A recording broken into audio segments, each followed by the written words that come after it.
वो मस्जिद जिसे लेकर सुप्रीम कोर्ट नाराज है। जिला प्रशासन के सामने मुसीबतों का पहाड़ खड़ा हो गया है। सुप्रीम कोर्ट बुलडोजर और योगी दोनों से ही बुरी तरह से खफा हो चुका है। क्या है वो मामला जिसके तार दिन ब दिन उलझते जा रहे हैं? एक मस्जिद, एक विवाद, एक समाधान, लेकिन आरोप और सवाल कई सारे। सिर्फ 2 ही मंजिल का नक्शा पास हुआ था, लेकिन बेसमेंट और ऊपर की 2 मंजिलें अवैध बनी थी। ग्राम समाज की जमीन, सरकारी जमीन और पुलिस थाने की जमीन पर हुआ है मस्जिद का निर्माण। मस्जिद पक्ष के पास इसका कोई नक्शा ही मौजूद नहीं है। ऐसे कई सवाल हैं हिंदू पक्ष की तरफ से, तो मस्जिद पक्ष की तरफ से आरोपों में कोई कमी नहीं है। उधर से भी कहा गया है कि सुप्रीम कोर्ट की घोर अवमानना हुई है, हमें नोटिस दिए बिना ही बुलडोजर एक्शन कर दिया गया।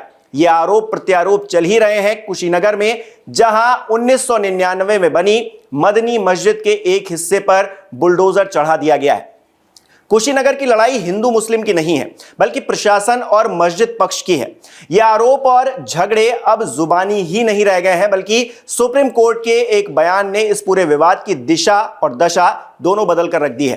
कल तक जहां जिला प्रशासन और मस्जिद कमेटी आमने सामने थे, अब वहां प्रशासन के सामने सुप्रीम कोर्ट खड़ा है। जिला प्रशासन को जवाब देने का आदेश दिया गया है। सरकार और प्रशासन दोनों को ही कटघरे में खड़ा कर दिया गया है। लेकिन अब सबसे बड़ा सवाल यह उठता है कि मामले में आगे क्या होगा, किस पर गाज गिरेगी, कौन वो अधिकारी हैं जो नापे जाएंगे। इन सवालों के जवाब के लिए पहले हमें मस्जिद के इतिहास में जाना होगा। साल 1999 की बात है। कुशीनगर के हाटा नगर पालिका में एक नक्शा पास होता है। प्रशासन का कहना है कि उस समय 2 मंजिल भवन का नक्शा पास कराया गया। बाद में नियमों को ताक पर रख दिया गया। जिस नक्शे में बिल्डिंग के लिए केवल 2 मंजिल की परमिशन दी गई थी, वहां बेसमेंट भी बनाया जाता है और बिल्डिंग भी बनाई जाती है 4 मंजिला। लेकिन सिर्फ ये एक विवाद की वजह नहीं है, इसके बाद भी कई आरोप लगते हैं। पहला आरोप यह लगता है कि जिस जमीन पर यह निर्माण हुआ है, वो पूरी जमीन मस्जिद कमेटी की है या फिर नहीं। निर्माण के दौरान ग्राम समाज, सरकारी जमीन और पुलिस थाने की जमीन पर भी अतिक्रमण किया गया है। एक आरोप यह भी लगता है कि मस्जिद कमेटी के पास कोई वैध नक्शा भी नहीं है और इसी दौरान हिंदूवादी नेता राम बच्चन सिंह ने मस्जिद का विरोध किया, इसके निर्माण को अवैध बताया। राम बच्चन ने लगातार अधिकारियों के पास चक्कर भी लगाए, लेकिन कोई समाधान नहीं निकल सका। उनका कहना है कि राजनीतिक दबाव की वजह से प्रशासन ने कार्रवाई नहीं की। लेकिन 2017 में सरकार बदलती है और योगी आदित्यनाथ यूपी के मुखिया बन जाते हैं, मुख्यमंत्री बन जाते हैं। इसीलिए राम बच्चन ने एक बार फिर से पैरवी करना शुरू कर दिया। इस बार भी अधिकारियों से पूरा सहयोग नहीं मिल पाया, पर अब राम बच्चन ने हार नहीं मानी है और पूरा मामला योगी आदित्यनाथ के सामने पहुंचा दिया है।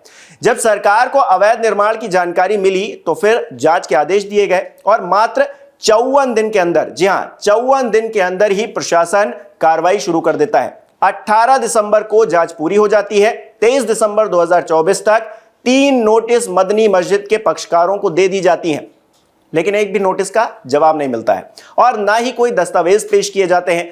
जब कार्रवाई होने का समय आता है तो मस्जिद के पक्षकार सुप्रीम कोर्ट पहुंच जाते हैं। वहां से स्टे ले लिया जाता है, जिसका समय 8 फरवरी को खत्म हो जाता है और 9 फरवरी को प्रशासन की तरफ से मस्जिद पर कार्रवाई कर दी जाती है, बुलडोजर चढ़ा दिया जाता है। करीब 7 से 8 बुलडोजर मदनी मस्जिद के पास पहुंचे थे।